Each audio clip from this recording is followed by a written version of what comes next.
joined by the host of tonight's big event, Randy Couture. All right, Randy, do you get more nervous fighting or hosting?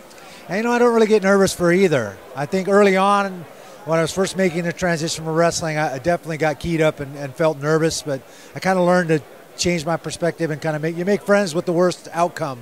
And once you're friends with that, you can kind of go on from there and do what you're trained to do. And, this is a new experience for me. I've spent a fair amount of time in front of cameras now, but hosting a show and kind of being the center of attention, that's something I'm not used to. But what's the worst thing that can happen? It's certainly not like I'm getting in the cage and potentially getting kicked or punched in the face. So.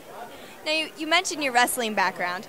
Wrestlers are kind of taking over the sport of MMA. Where do you see them going in 2011, especially since, the first fight in the new year is Frankie Edgar versus Gray Maynard, two great wrestlers? Absolutely. I think wrestling is obviously the oldest sport, combative sport on the planet, and as much fun as I've had trying to learn Brazilian Jiu-Jitsu and that style of grappling, I think wrestlers had a lot of things figured out a long time ago.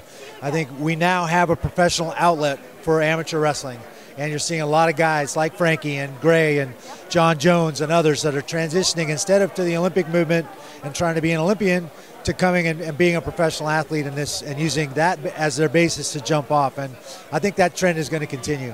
All right, well, good luck hosting tonight. Thanks, Randy.